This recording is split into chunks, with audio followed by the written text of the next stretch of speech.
하나님 말씀 신명기 21장 10절에서 14절 말씀을 보겠습니다. 구약 성경 294쪽입니다.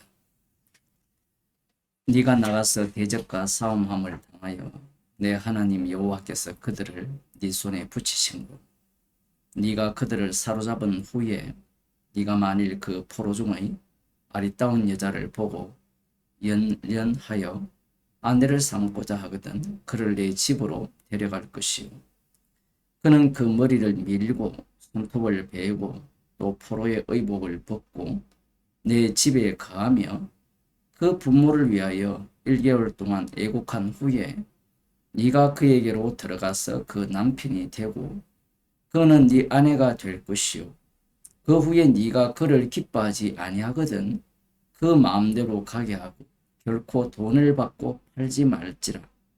네가 그를 욕보여 선저 종으로 여기지 말지니라. 아멘. 대적과 싸움을 하여 전쟁에서 승리하게 되었을 때 여호와께서 그 대적을 너희 손에 붙이셨을 때 사로잡은 자 중에 아리따운 여인을 보고 그 여자를 취하고자 하는 그러한 마음이 들거든 아내를 삼아라 라는 거죠.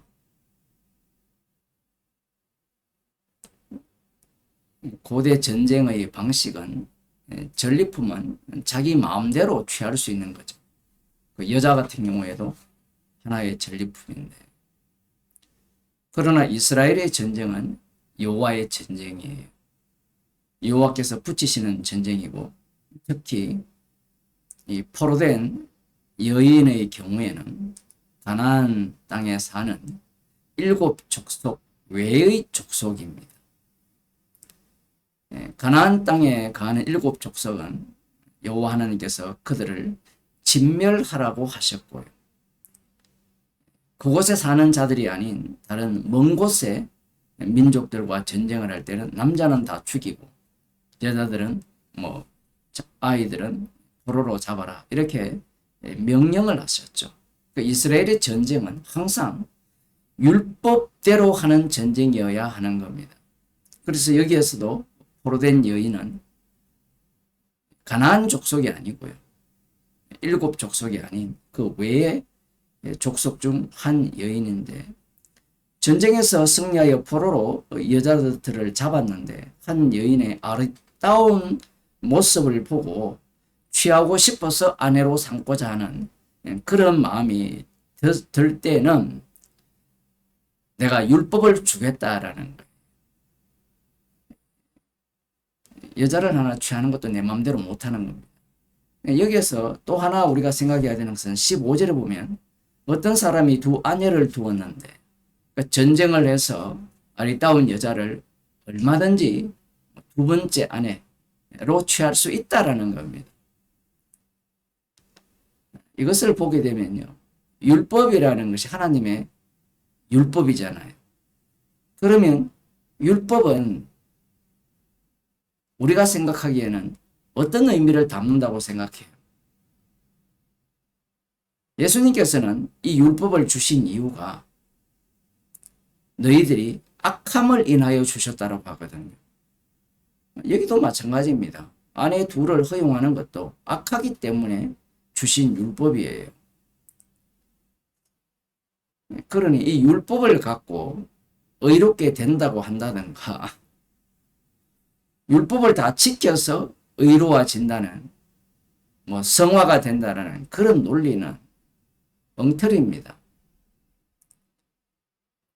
여기에서도 하나님께서는 이스라엘의 악함을 드러내기 위해서 이 율법을 주신 겁니다. 자, 아내를 삼고자 하는데 그 여자를 어떻게 해야 되느냐라고 하면 집으로 데려가서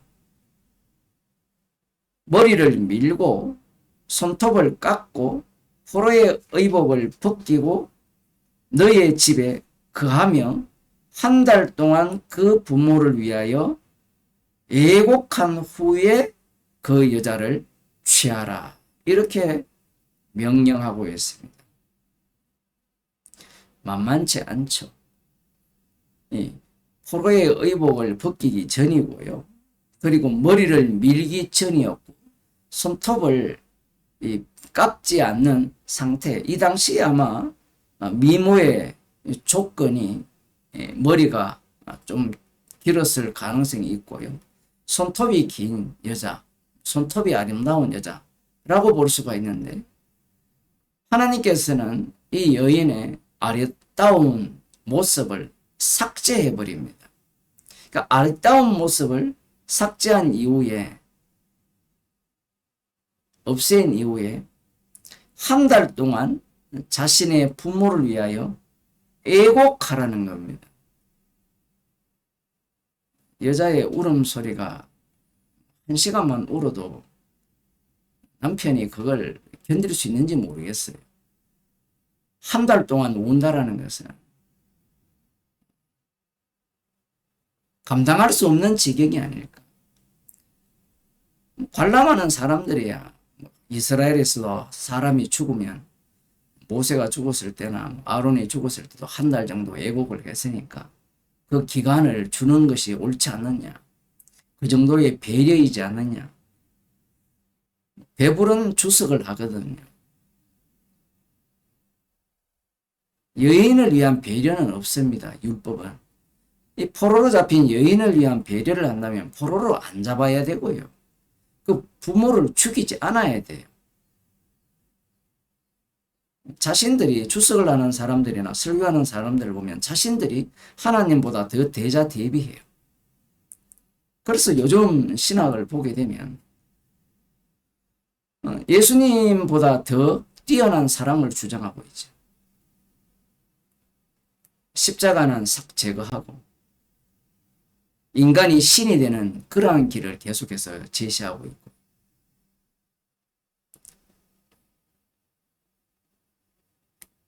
이렇게 해서라도 그 여자를 취하고 싶으면 하라는 겁니다. 아리따운 여자를 보고 아내로 취하고 싶어서 아내로 삼아야 되겠다. 여기에서 조건이 그런 거예요. 동침을 마음대로 할 수 있는 게 아니에요. 아내로 삼아야만 동침할 수 있다라는 율법을 말씀하는 겁니다.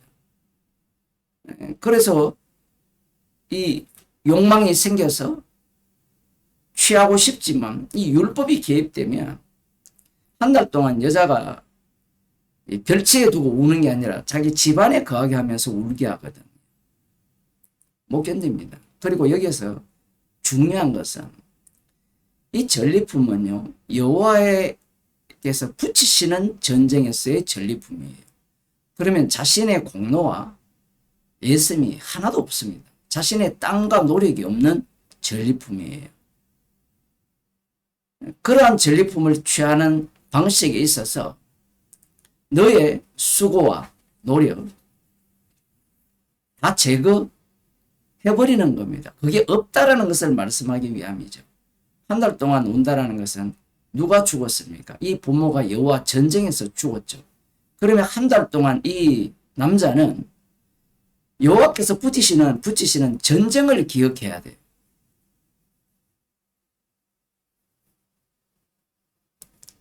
여호와께서 붙이시는 전쟁을 기억한다면 나는 이런 자격이 없다가 됩니다. 그럼에도 불구하고 하나님께서는 아리따운 여인을 보고 취하고 싶으면 아내로 삼아라. 그러나 율법대로 행한 이후에 그 여자를 취하라고 하시는 거예요. 여기까지만 있다면 그래도 하나님이 좀 덜 잔인하다라고 생각할지 모르지만 14절이 나옵니다. 그 후에 네가 그를 기뻐하지 아니하거든 그 마음대로 가게 하고 결코 돈을 받고 팔지 말지라. 네가 그를 욕보였은즉 종으로 여기지 말지니라. 이 말씀은 아리따운 여인을 보고 이 동침하고 싶은 그 욕망이 작동하여서 아내를 삼고자 하였고요. 한 달간의 그 애곡 기간을 둠에도 불구하고 머리털을 밀고 손톱을 깎았음에도 불구하고 그 욕망이 계속해서 작동하여서 한 달은 곧 지나가리라. 그렇게 해서 그 여자를 취하였는데 여기 보면 기뻐하지 않는다라는 겁니다. 그 인간의 마음을 하나님께서 다 아세요. 그럴 경우에 돈을 받고 팔지 말라. 네가 동침했기 때문에 그를 종으로 여기지 말아야 된다라는 겁니다. 하나님께서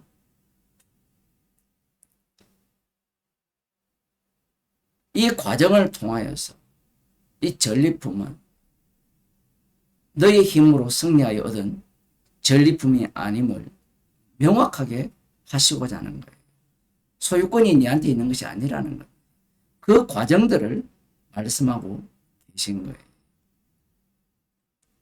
그런데 이방 나라의 전쟁의 방식은 율법이 없죠. 그러니 아내로 취하였다가 마음에 안 들면 내다 버리고 종으로 팔아버리면 돼요. 종으로 여길 수 있는 겁니다. 하지만 이스라엘은 그렇게 할 수 없는 겁니다. 이 과정조차도 철저하게 율법 속에 올가매는 거예요. 우리는 관람하기 때문에 늘 관람을 하잖아요. 현장으로 투입되면 우리가 어떤 모습을 보일지 모릅니다. 율법을 주신 것은요, 인간의 그 악함을 드러내기 위해서 주신 거예요. 사무엘하 11장을 보면 유명한 사건이 나오죠. 한번 보겠습니다. 사무엘하 11장. 해가 돌아와서 왕들이 출전할 때가 되매 다윗이 요압과 그 신복과 온 이스라엘 군대를 보내니 저희가 암몬 자손을 멸하고 라빠를 에워쌌고 다윗은 예루살렘에 그대로 있느니라. 여호와께서 붙이시는 전쟁에 이 암몬과의 전쟁, 그 말미죠. 암몬 자손을 거의 다 멸하고 이제 마지막 라빠성만 남았어요. 하나만 남았으니까 다윗은 왕들의 출전할 때가 되매라고 했는데 왕은 안 나가고 언약궤만 나가고 다윗 왕의 부하 장수들이 가서 전쟁을 벌이고 있는 겁니다. 다윗 왕은 예루살렘 성에 남아서 왕궁 지붕 위에서 거닐다가 목욕하는 여인을 보고 심히 아름다워 보였어요. 이것은요, 피할 길이 없어요. 앞서 우리가 신명기 21장에 본 아리따운 여인을 보고 취하고 싶은 그 마음, 그걸 통제할 길이 없는 거예요. 다윗 왕도 마찬가지입니다.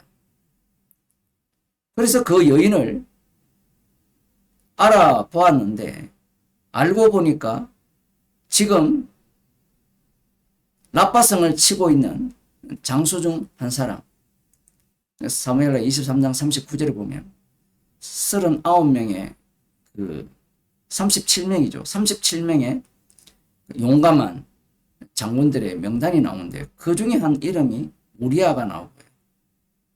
또 한 이름이 엘리암이 나와요. 여기에 보면 바세바는 엘리암의 딸이었다라고 하거든요. 엘리암의 아버지가 아히도벨이고 아히도벨은 다윗의 모사였습니다. 그러니 이 바세바라는 여인이 자기 부하 장수 여호와 전쟁에 앞장선 사람의 딸이라고 볼 수 있고요. 아내라고 볼 수 있는 겁니다. 그런데 이렇게 알아본다면 우리 같으면 뒷걸음질 칠 거예요. 그게 우리 같으면이라는 요 말이에요. 자기가 자신을 몰라서 그래요. 인간이 얼마나 악하냐라고 하면요, 모든 것이 자기 중심으로 해석하게 되어 있어요.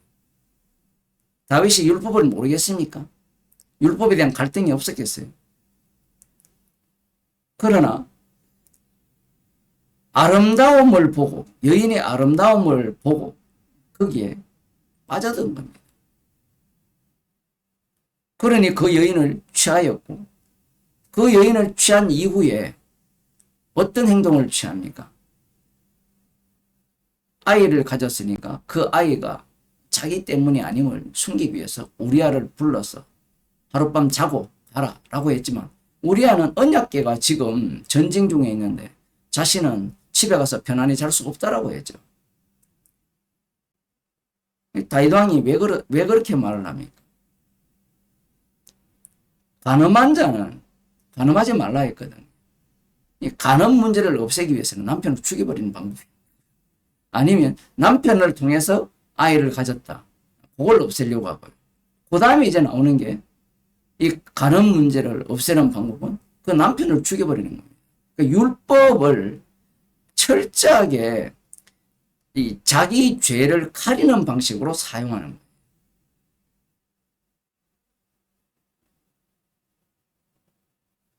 여호와 전쟁에 앞장선 사람의 아내조차 아랫다움을 보고 자기가 취하연 이 다윗을 보면, 오늘 신명기 21장 10절이나 14절에 나오는 이러한 여인에 대한 그 하나님의 율법의 규례를 지키겠습니까?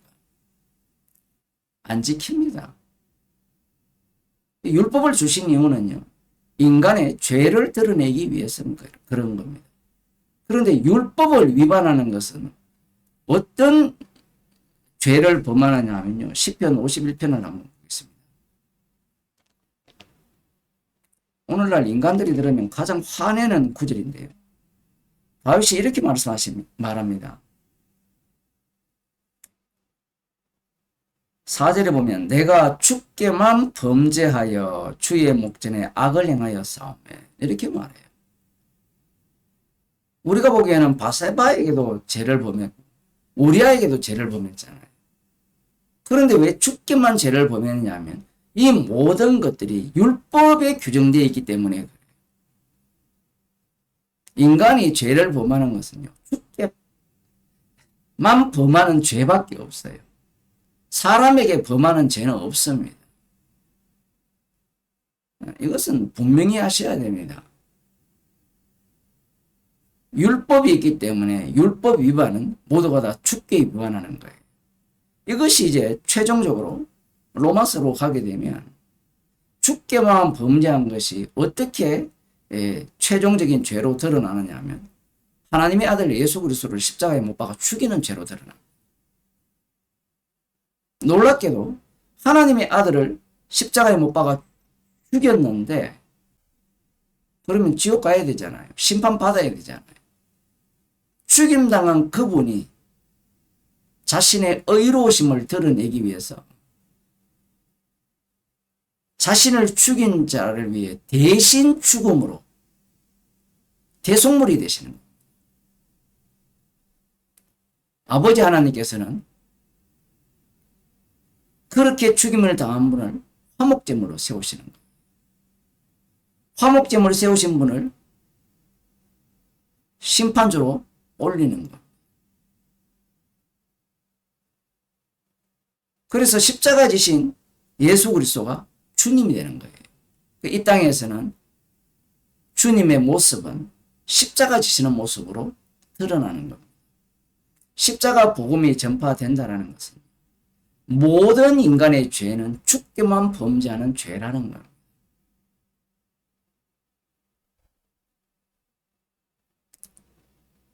그러면 죄 범하지 않는 게 있을 수 있습니까? 라고 물으신다면 없습니다. 십자가가 전파된다는 것은 이 땅에서 인간이 행하는 그 어떤 것도 주께 범하는 죄예요. 교통질서를 지켜도 주께 범하는 죄가 되고요. 가난한 자를 도와도 주께 범하는 죄가 돼요. 이것은 성도만 아는 일이죠. 성도 아닌 자들은 십자가가 밝히 안 보입니다. 왜 그러냐면 그들은 구약을 모르기 때문에 그래요. 그리고 그들은 십자가 사건이 어떠한 의미를 담고 있는지를 모르는 겁니다. 사도 바울이 십자가 외에는 자랑할 것이 없다라는 말을 왜 하는지를 이해를 못하라는 거예요. 십자가로 새 언약을 세우신 이유를 모르는 자들입니다. 왜 복음이 십자가의 복음이냐? 아들이 자기 백성에게 살해당한 이방이 또 거기에 합류당했죠. 살해당한 그것이 왜 복음이 되느냐라는 거예요. 십자가에서 생명이 나오고 십자가에서 심판 속에서의 구원이 나오기 때문에 그래요. 그러다 하다면 성도는 십자가만 자랑하는 인생을 사는 겁니다. 우리가 이 땅에 무엇을 하더라도요, 자랑할 것은 십자가뿐이에요. 그게 복음입니다. 기도하겠습니다. 하나님 아버지,